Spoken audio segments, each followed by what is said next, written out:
Bulldozer action एक ही घर पे चल रहा है अभी तो एक ही घर पे चल रहा है, घर तो इनके काफी सारे हैं, अवैध घर है।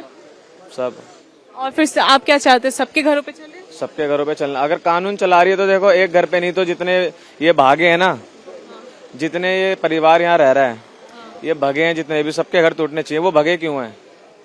इनका पूरा परिवार रहना चाहिए था, यहाँ पे भग क्यों गए हैं? गलत किया तभी तो भगे हैं। सबने मारा है पीछे से जैसे मर्जी, भाई की तो कोई गलती ही नहीं थी। भाई तो अपने घर आया था कि घर में लड़ाई होगी, चलो छुटवा देंगे। पीछे से आगे हम तो सब घर में पैक हो गए थे ना, हमें तो बंद कर दिया था इन्होंने घर में। भाई अकेला आया, अकेले को देख के पीछे से किसी ने सिल्ली मारी, किसी ने लोहे की रोड मारी है, किसी ने क्या मारा, किसी ने क्या मारा। दिल्ली में तरुण की हत्या में शामिल एक आरोपी के घर बुलडोजर चल गया है। निजामुद्दीन के 3 मंजिला घर का पूरा नक्शा बिगड़ गया।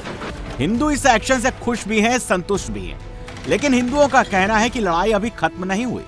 जब इंसाफ में गोली की आवाज नहीं आएगी तब तक इंसाफ अधूरा है। दिन भाई था वो।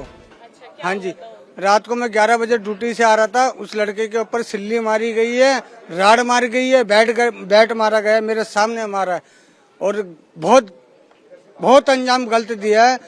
और वो तो सोच रहे थे मजाक कर रहे हैं, पर लड़का तो हमारा जवान गया है, इसलिए गलत बात करी है उन्होंने, तो हमारे को इसके लिए जवाब चाहिए। ठीक है, चला है। वो 25 से 30 बंदे थे, वो ये चीज नाम तो मेरे को नहीं पता, लेकिन 25 से 30 लोग थे, तो कम से कम ये चीज देखो ना कि सारे एक ही घर में तो नहीं रहते होंगे।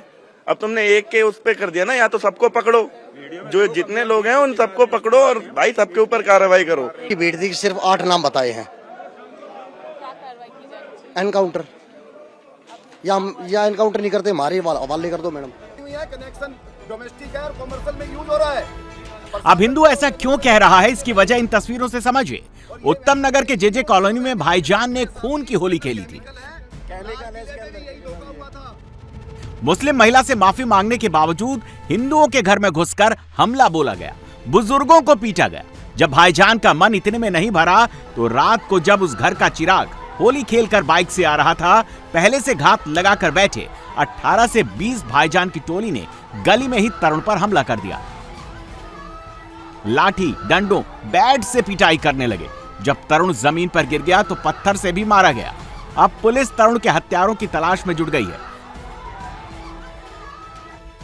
दिल्ली पुलिस के इस केस में 8 आरोपियों की गिरफ्तारी कर चुकी है। इसमें एक आरोपी नाबालिग भी है। जिन आरोपियों को पुलिस ने गिरफ्तार किया है उसमें उमरदीन, जुम्मादीन, मुश्ताक, कमरुद्दीन, मुजफ्फर, ताहिर और निजामुद्दीन है, जिसके अवैध निर्माण पर प्रशासन ने बुलडोजर चलाया। उमरदीन, जुम्मादीन और कमरुद्दीन सगे भाई हैं, जबकि अन्य उसके करीबी रिश्तेदार हैं। तरुण पर हुए हमले में 20 से ज्यादा आरोपियों के शामिल होने की बात कही जा रही है। वारदात के बाद से ही आरोपी ताला लगाकर घर से फरार हैं। महिला भी फरार है। अब उसके रिश्तेदार भी। इस गली में 7 से 9 मुस्लिम परिवार के घर हैं। करीब करीब हर घर पर ताला लटका हुआ है। सीएम रेखा गुप्ता के ऑर्डर के बाद दिल्ली पुलिस अब इस केस में नजीर बनाने वाला एक्शन ले रही है। आरोपियों पर अपना शिकंजा कस रही है।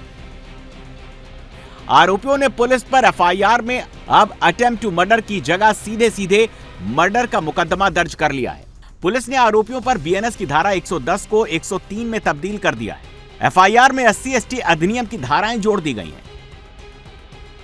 पुलिस अन्य संदिग्धों की पहचान करने, उन्हें पकड़ने और सीसीटीवी फुटेज खंगाले जा रहे हैं।